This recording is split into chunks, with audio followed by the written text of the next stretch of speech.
Halo, assalamualaikum warahmatullahi wabarakatuh. Apa kabar semua?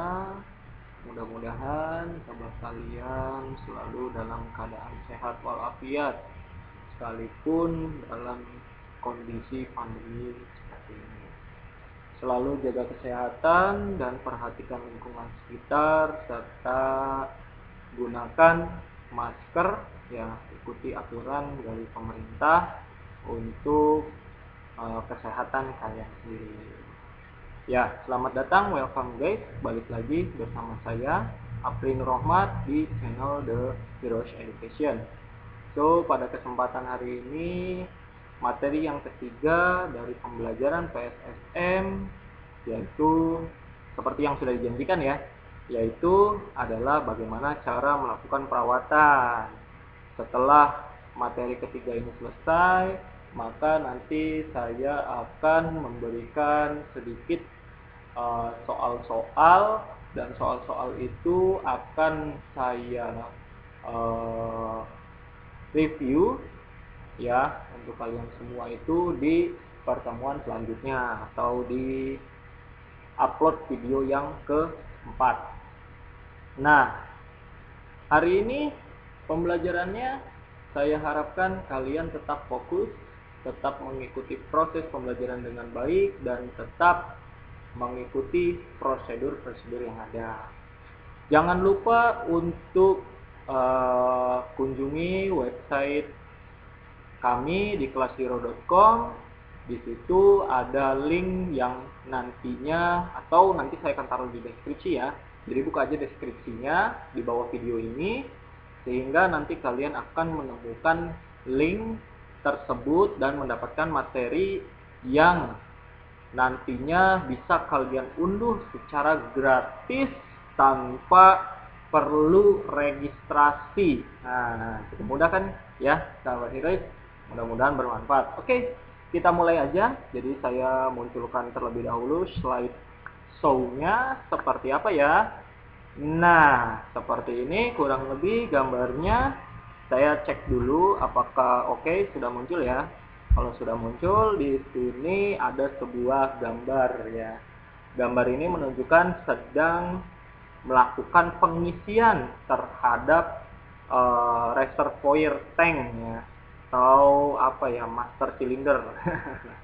Pokoknya di materi kedua itu saya sudah menyebutkan nama komponen-komponennya, jadi kalian bisa langsung melihat di sana. Jadi untuk tidak gagal fokus, maka di materi 1, materi 2 mohon untuk diikutin, dinikmatin dengan baik. Karena apa? Karena masuk ke materi ke depannya itu akan memudahkan proses pembelajaran kalian nantinya. Ya, seperti yang sudah dibicarakan tadi, materi ketiga kita adalah merawat sistem rem secara berkala. Oleh saya sendiri, Abdul Rahmat. Kita lanjut, masuk ke dalam pendahuluan terlebih dahulu. Rem adalah salah satu daripada komponen yang penting dalam sepeda motor. Untuk dapat mengurangi kecepatan serta laju dari kendaraan, ya, sistem rem pada kendaraan sepeda motor merupakan sistem keamanan yang memegang peran sangat penting untuk hal mengurangi timbulnya bahaya ketika kalian mengendarai kendaraan. Sepeda motor yang tidak dilengkapi dengan rem standar atau komponen khusus rem ini akan sangat berbahaya untuk keselamatan kalian sebagai pengguna jalan atau pengendara kendaraan. Ya, bukan hanya kalian nih yang berbahaya, orang lain pun ya akan merasa menjadi bahaya gitu, karena melihat depannya kendaraan depan saya tidak menggunakan rem. Wah, ini perlu dijaga jarak ya, harus berhati-hati artinya. Maka perawatan dan pengecekan secara berkala terhadap kondisi rem merupakan langkah yang sangat penting ya. Kenapa sangat penting? Karena nantinya tidak akan menimbulkan bahaya bagi pengendara atau pengguna jalan lain ya. pengguna jalan yang lain. Nah, seperti itu kurang lebih bahasanya ya. Sistem rem juga memerlukan perawatan secara berkala untuk bisa menjaga dengan baik sistem kinerjanya. Apalagi sistem rem yang dapat dikatakan komponen penting ini selalu dipergunakan saat kalian berkendara. Rem depan, belakang pasti selalu digunakan. Baik yang menggunakan hidrolis, atau cakram, atau disk, ya, atau piringan, boleh juga mekanis atau tromol, itu pasti sering sekali digunakan ketika kalian berkendara. Kalau kalian tidak menggunakan rem, itu bohong sekali. Saya yakin kalian pasti menggunakan rem. Untuk itu, rem merupakan komponen yang sangat penting. Jadi, mohon untuk selalu diperhatikan. Nah, diperhatikannya seperti apa? Nah, di materi yang ketiga ini, perawatan ini, maka kalian juga harus mengaplikasikan nantinya di lapangan. Supaya apa? Kendaraan saya tetap nyaman, pengendara atau pengguna kendaraan merasa dalam posisi yang aman. Nah, seperti itu guys, ya. Berikut ini saya akan sampaikan terkait dengan prosedur perawatan berkala sistem rem cakram atau hidrolik. Pemeriksaan efektivitas rem. Tuh, kalian lihat. Di situ ada tangan yang memegang handle rem. Nah, tangan yang memegang handle rem itu sedang melakukan pengecekan karena kan ada jarak ya. Jarak antara gas tangan dengan handle rem. Itu akan ada nanti pembelajarannya di evaluasi di pertemuan kelima. Saya akan sampaikan kepada kalian semua terkait dengan prosedur how to ya, bagaimana melakukan standarisasi terhadap atau standar aturan dari perusahaan ya, khususnya pada rem dulu. Oke, kita lanjut lagi. Pemeriksaan rem dilakukan dengan cara melaksanakan servis atau perbaikan daripada sistem rem hidrolik. Pemeriksaan ini dilakukan untuk dapat memenuhi kemungkinan rem menyeret atau dapat diputar dengan lancar. Nah, lancar. Ya, berikut ini adalah langkah-langkah dalam pemeriksaan efektivitas daripada rem tersebut. Pertama, ya, turunkan standar tengah atau angkat roda depan. Jadi, bukan turunkan ya, maksudnya standarkan posisinya dengan menggunakan standar 2 pada kendaraannya. Lalu angkat roda depan. Langkah yang kedua, lakukan pemutaran terhadap roda dan periksa ketika kalian menarik roda tersebut apakah ada seret atau tidak ya. Nah, yang ketiga, silahkan coba tarik handle dan lepaskan rem beberapa kali. Ya, artinya ditarik tuh. Trik. Nah, ditarik ya, supaya ketahuan bener ngerem apa enggak nih. Nah, seperti itu ya. Langkah yang keempat, silahkan putar roda untuk memeriksa kalau roda dapat berputar dengan oke, lancar gitu kan. Ya. Langkah yang kelima, ulangi kembali ya. Langkah ketiga dan 4 untuk pemeriksaan ped dalam kinerja normal atau tidak. Dan langkah yang selanjutnya adalah dorong kendaraan untuk memutar roda. Silakan periksa kalau rem bekerja dengan efektif sewaktu kalian menarik tuas rem, handle rem ya, saat dipergunakan. Oke. Yang selanjutnya, setelah memeriksa efektivitas rem, maka selanjutnya adalah pemeriksaan ketinggian terhadap minyak rem. Nah, situ ada gambar, guys. Disitulah ada sebuah kaca yang bisa kalian lihat kondisi daripada minyak remnya. Apakah dalam posisi lower ataukah masih dalam posisi yang standar atau di tengah-tengah lah. Tidak upper, tidak juga lower. Nah, seperti itu. Oke. Pemeriksaan ketinggian minyak rem dimaksudkan untuk mengetahui volume minyak rem dalam sistem rem. Jika volume minyaknya berkurang, maka akan ada kemungkinan sistem remnya mengalami yang namanya kebocoran atau kehausan pada kampasnya. Jadi ada dua ya, masih ada dua kemungkinan nih. Oke, kita lanjut lagi. Pemeriksaan ketinggian minyak rem dilakukan dengan cara melihat bagian reservoir tanknya. Ini guys, yang ada pada gambar tuh reservoir tank ya, bergabung sama master cylinder. Nah, gitu ya guys. Pokoknya mah kalian perhatikan materi yang sebelumnya. Di situ saya sudah menyebutkan nama komponennya berikut dengan gambarnya. Pokoknya dipermudah lah, dipermudah supaya apa? Proses berkelanjutan pembelajarannya menjadi lebih nyaman, nyambung guys artinya ya. Oke, kita lanjut lagi. Pada reservoir tersebut terdapat side glass. Side glass yang mana ya? Ini yang bening-bening ini guys. Yang bening ya guys. Nah, ini yang bening-bening ini dengan petunjuk ketinggian pada minyak rem. Oke, kita lanjut lagi guys. Cara melakukan pemeriksaan ketinggian minyak rem ialah sesuaikan dengan posisi garis lower level ya pada reservoir, sehingga garis pada posisi horizontal, lalu cek ke side glass, periksa kalau ketinggian minyak rem berada pada posisi bawah atau lower level. Jika ketinggian permukaan minyak rem telah turun menuju lower level, maka brake pad aus atau minyak remnya bocor. Nah, lagi-lagi kita punya 2 poin yang harus diperhatikan ketika kalian melihat bagian dari reservoir tanknya itu mengalami pengurangan atau penurunan pada minyak remnya. Periksa ketebalan pad dan bagian rem apakah ada yang bocor atau tidak. Jika tidak ada kausan atau kebocoran yang terlihat, maka silahkan tambahkan minyak remnya. Buka guys reservoir tanknya ya teman-teman, dibuka, diisikan lagi. Tapi perhatikan DOT berapa gitu kan. Ya kemarin kalau DOT 4 nggak boleh pakai DOT 3 kan gitu aturannya ya. Jadi perhatikan guys. Kita lanjut lagi. Wah, di sini ada pergantian minyak rem. Ini langkah keberapa ini guys? Muncul sendiri ya. Kita lihat dulu.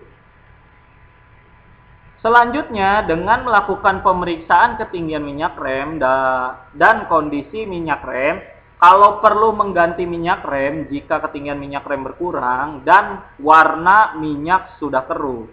Ya, jadi kalian bisa menambahkan minyak rem ya. Kalau dia berkurang, dan perhatikan juga warnanya ya.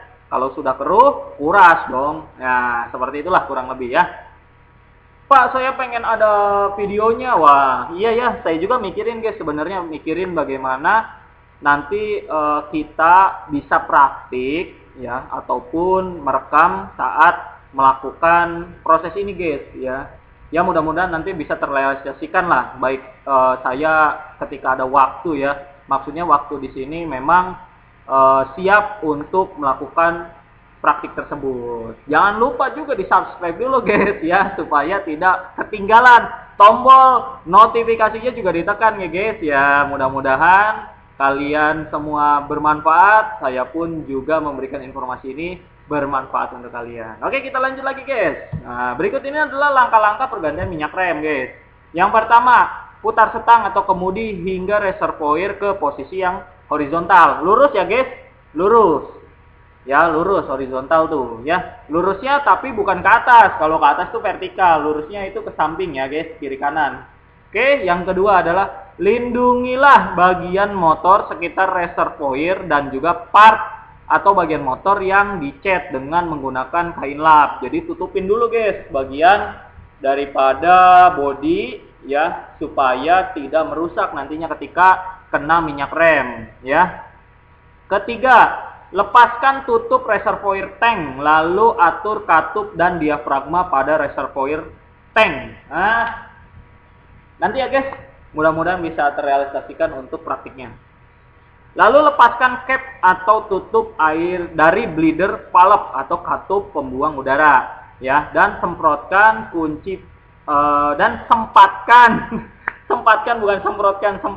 kunci pas 8 mili pada bleeder valve. Nah, yang mana sih bleeder valve? Ada guys di bawah guys, di bagian kalipernya guys ya. Jadi nanti dilihat aja lah di sana ya. Nanti ada gambar deh. Saya coba munculkan gambar sedikit lah biar terlihat ya.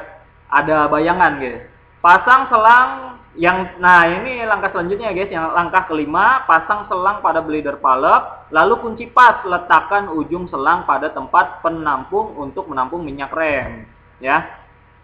Letakkan kain lap di bawah kaleng sewaktu minyak rem tidak menetes pada permukaan yang dicat saat minyak rem ditambahkan. Jadi tambahin aja guys di bawahnya ya kain lap gitulah. Kalau memang untuk mengamankan tempat ya. Tapi kalau memang bawahnya tanah ya ke pasir, ya udahlah nggak ada masalah gitu ya. Nah seperti itu. Yang selanjutnya adalah tambahkan minyak rem baru sampai ketinggian permukaan minyak rem mencapai upper level. Jangan lebih ya guys, jangan lebih ya. Kalau bisa di batas tengah-tengah lah. Upper pun jangan terlalu pas gitu kan, sedikit aja. Kalau pas boleh, yang penting tidak lebih. Ya itu aja lah guys intinya ya. Nah guys, ini nih ya di gambar yang tadi. Jadi menambahkannya seperti itu. Longgarkan bladder palep. Ya, lalu operasikan handle rem untuk mengeluarkan minyak rem. Langkah ini dilakukan untuk dapat memastikan tidak adanya udara yang masuk ke dalam reservoir. Tempatnya itu guys ya. Tambahkan minyak rem jika perlu. Ulangi langkah ini sampai minyak rem lama berganti dengan yang baru. Awalnya keruh nih guys. Nah, kalau ditambahkan terus itu nanti akan berubah jadi warna kuning.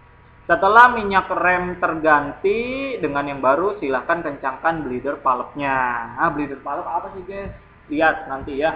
Pokoknya ingat tuh kata kunci yang tadi ya. Supaya apa? Memudahkan proses nantinya pembelajaran. Oke, kita lanjut lagi guys. Nah, membuang udara pada sistem rem, air bleeding. Nah, perawatan rem cakram atau hidrolis antara lain ialah harus memeriksa kebocoran dari seal-sealnya dan pergantian atau pengurasan minyak rem. Selain itu guys ya, pemeriksaan minyak rem harus dilakukan dengan memeriksa ada atau tidaknya gelembung-gelembung udara pada minyak rem hidrolik. Gelembung udara pada sistem rem menyebabkan sistem ini tidak bisa bekerja secara maksimal. Pemeriksaan ada tidaknya gelembung udara dapat rasakan dengan semakin jauhnya jarak brake lever yang ditarik ya sampai terjadilah pengereman. Selain itu, rem yang tiba-tiba tidak bekerja, tetapi setelah dilakukan pengereman secara berulang, rem bekerja secara normal. Jadi ketika kalian tarik nih tuasnya atau handle remnya tadi ya guys ya, itu jaraknya jauh banget. Nah itu berarti ada sedikit permasalahan tuh guys pada bagian hidrolisnya. Nah itu perlu sedikit dilakukan perbaikan. Karena apa? Karena ada udara gitu guys ya. Jadi harus dibuang dulu. Caranya gimana? Nanti kita akan munculkan. Gelembung udara pada sistem hidrolik dapat terjadi dikarenakan kebocoran pada seal atau kualitas dari minyak rem yang kurang baik. Ya. Itu kurang baik tuh. Jadi perhatikan DOT-nya guys ya. DOT-nya standarnya gitu guys ya. Selain itu, jangka waktu dalam penggunaan juga mempengaruhi timbulnya gelembung udara. Gelembung udara pada sistem rem dapat diatasi dengan melaksanakan pembuangan udara atau air bleeding atau brake bleeding. Langkah-langkahnya, gimana guys? Oke, kita coba lihat. Langkah yang pertama, pasang selang pada katup pembuang udara. Ujung selang yang sebelah direndam di dalam minyak rem pada tabungnya. Langkah yang kedua, tarik dan lepaskan berulang kali handle rem pada tangki kemudi. Tahan handle rem pada posisi pengereman, lalu tarik dan kendorkan baut pelepas udara. Ya. Ketiga, keraskan lagi baut pelepas udara atau handle rem, tarik dan dilepaskan secara berulang-ulang. Lalu tahan handle pada posisi pengereman dan kendorkan baut pelepas udara. Lakukan langkah ini secara berulang kali hingga minyak rem keluar daripada selang. Ya. Yang tidak mengandung gelembung udara. Kalau habis tinggal tambahkan lagi aja guys ya. Masih banyak. Minyak rem tuh banyak ya guys ya. Jadi ketika kalian beli satu botol tuh banyak guys kepakainya ya. Nah, pelaksanaan air bleeding ini juga memerlukan perlengkapan SST. Apa coba SST? Special Service Tools ya. Untuk bisa mengeluarkan minyak rem dari sistem rem. SST menggunakan tekanan negatif untuk bisa memaksa minyak rem dan udaranya keluar. Penggunaan SST dapat mengurangi waktu yang dibutuhkan untuk pengerjaan servis atau perawatan. Nah, ini guys yang dimaksud ya. Jadi, kalian itu harus membuang udaranya lewat sini guys. Ada di bagian bawah pakai kunci yang 8 mili tadi ya. 8 mili gitu kan, atau 8 kalau nggak salah 8 mili ya, 8 mili. Itu tinggal dikendorkan guys. Tapi sebelum kendorkan, pasangkan dulu selang, ikutin step by stepnya ya guys ya. Jadi perhatikan teman-teman ya, step by stepnya sudah ada di situ. Jadi fokus, sekali lagi harus fokus ya. Untuk apa? Untuk proses pembelajarannya jauh lebih baik lagi. Oke, lanjut. Nah, saya tuh selalu bersemangat. Cuman ya begini keadaannya ya.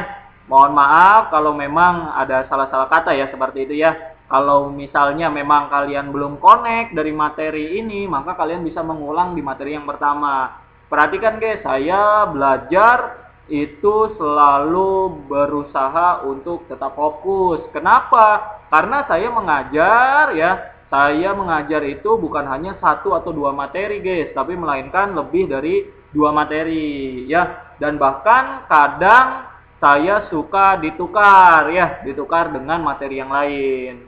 Nah, oke, kita lanjut lagi guys. Lanjut. Pemeriksaan kondisi selang rem dilakukan secara visual untuk mencari kerusakan pada selang rem ya.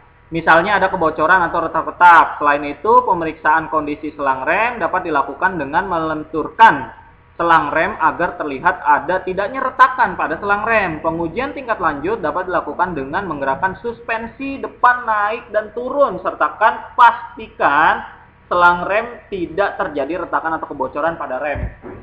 Tekan nih guys ya. Oke, sorry. Kita balik lagi. Kalian tarik nih tuasnya atau handle-nya ya guys. Nah, setelah itu kalian tekan turunin ke bawah, naikin turunin, dan dilihat pada bagian selang remnya apakah ada kebocoran atau retakan di situ ya guys ya. Kalau ada kebocoran atau retakan mending diganti guys, oke? Supaya apa? Kondisi prima. Nah, kalau kondisi prima, bawa nyaman. Oke, kita lanjut lagi guys. Membersihkan kotoran pada komponen rem cakram. Nah, kendaraan yang dipergunakan saat musim hujan sudah dipastikan akan terkena air hujan dan kotoran, sehingga akan menjadi beban dari sistem rem bertambah berat. Hal ini disebabkan karena apa? Air hujan dan kotoran.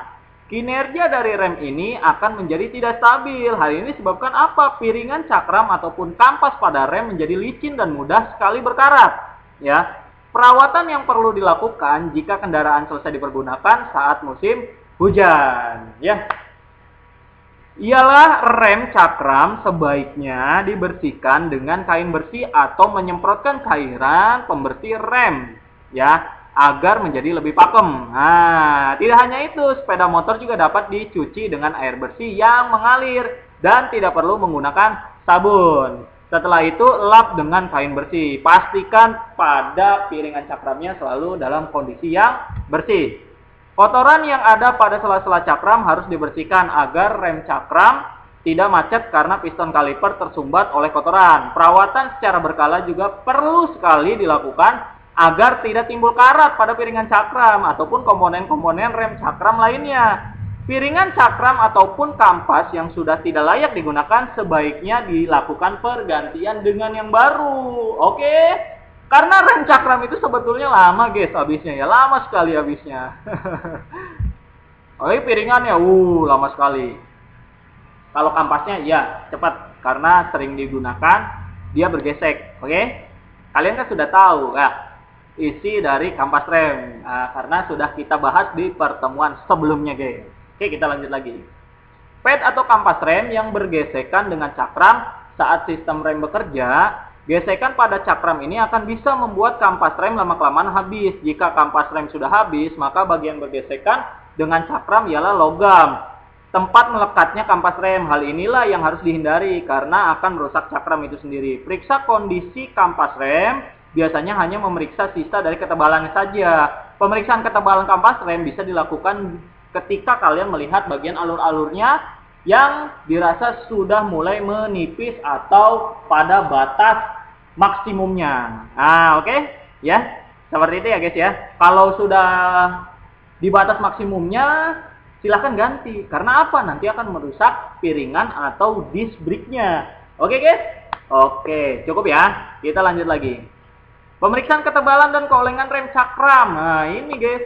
Ya, yang terakhir nih. Ya, mudah-mudahan terakhir bener nih ya. Ketebalan cakram harus rutin diukur karena tebal cakram akan berkurang dengan seiringnya pemakaian rem. Pengukuran ketebalan rem cakram bisa menggunakan yang namanya alat ukur, guys. Nah, alat ukurnya apa? Mikrometer, karena hasil dari pengukurannya sangatlah akurat jika dibandingkan dengan jangka sorong. Kenapa? Karena tingkat ketelitiannya ya, guys ya. Tingkat ketelitiannya itu 0,0. Ya, kalau jangka sorong itu 0,05, mikrometer tuh 0,01, guys ya. Jadi dia lebih detail, oke? Tapi tidak semuanya menggunakan mikrometer lah, guys ya. Jadi ada beberapa yang menggunakan jangka sorong juga, guys. Oke, kita lanjut lagi ya. Ketebalan minimal cakram biasanya ada pada bagian rem cakram dekat dengan poros roda. Selain ketebalan keolengan cakram, ya, yang harus diukur dengan dial gauge atau dial indikator. Jadi piringannya kalau dia sedikit miring ya, gimana sih ciri-cirinya ya? Ciri-cirinya adalah ketika kalian nih bawa sepeda motor, ya, lalu kalian kendarai, biasanya suka bunyi pada bagian depannya. Ya, bunyinya antara besi dan besi yang beradu, atau besi dengan kampas yang beradu. Namanya gesekan pasti akan ada bunyi. Nah, bunyi inilah yang membuat disnya atau piringannya itu menjadi terlihat bengkok. Jadi kalau udah seperti itu ya sudah, gitu kan? Bisa lurusin nggak ya? Sebenarnya tidak direkomendasikan ya. Kalau saya tidak rekomendasi, saran saya adalah supaya tidak terjadi keolengan tadi, maka perhatikan pada bagian brake pads-nya atau kampas remnya. Oke? Nah, cakram yang oleng akan mengurangi gaya pengereman dan merusak komponen kaliper. Lebih mahal, guys. Setelah pelaksanaan semua pemeriksaan berkala pada sistem cakram dilakukan, berikut ini adalah langkah pengecekan efektivitas remnya. Yang pertama adalah turunkan standar tengah, ya, dan angkat roda depan. Putar roda. Yang kedua, putar roda untuk bisa mengecek seret tidak remnya. Ketiga, tarik dan lepaskan handle atau tuas rem beberapa kali. Keempat, putar roda untuk memeriksa kalau roda dapat berputar dengan lancar, ya. Ulangi langkah 3 dan 4 tadi, lalu dorong kendaraan untuk memutar roda dan periksalah kalau rem bekerja dengan efektif sewaktu handle rem dioperasikan. Oke? Nah, seperti itu, guys. Ya. Thank you for watching this video. Terima kasih banyak. Mohon maaf kalau ada kesalahan, ya. Demikian yang dapat saya sampaikan. Jangan lupa untuk subscribe atau cek channel saya di The Heroes Education, ya, guys ya. Di situ bisa kalian request, ya, materi-materi ajar. Mudah-mudahan saya bisa membuat materinya dengan baik. Nah, penyampaiannya dengan baik, ya, guys. Mudah-mudahan. Website saya di classhero.com atau bisa ke Hero Aprito, langsung saja search engine, buka browser kalian, wah, cek langsung Class Hero, kayak gitu kan, atau Hero Aprito. Oke, di sana sudah ada, ya, page pertama pastinya. Kenapa page pertama? Karena yaitu kalian langsung visit ke halaman saya. Email saya di aprinurrohmat@bk.ru, ya. Nah, guys, seperti itu materi yang dapat saya sampaikan, mudah-mudahan bermanfaat, ya. Gini caranya ya, guys ya. Saya akan tunjukkan kepada kalian semua nih sedikit, ya. Sedikit gambar. Windows display capture, ya. Oke. Nah, seperti ini ya, guys. Buka Google Class Hero misalnya, seperti itu, ya. Class Hero, oke, enter. Di Class Hero ini selain kalian mendapatkan informasi, kalian juga akan mendapatkan materinya juga ya, guys ya. Materinya apa? Ya ini yang saya presentasikan. Nah, PowerPoint-nya ada. Yang kedua adalah materinya, guys, ya. Nah, di situ bisa kalian langsung dapatkan secara free, cuma-cuma, gratis, guys, ya. Subscribe juga gratis, jadi subscribe dulu ya, guys ya. Terima kasih. Ya, terima kasih yang sudah subscribe. Yang belum subscribe segera, oke? Materi yang ketiga, ya. Pertemuan hari ini.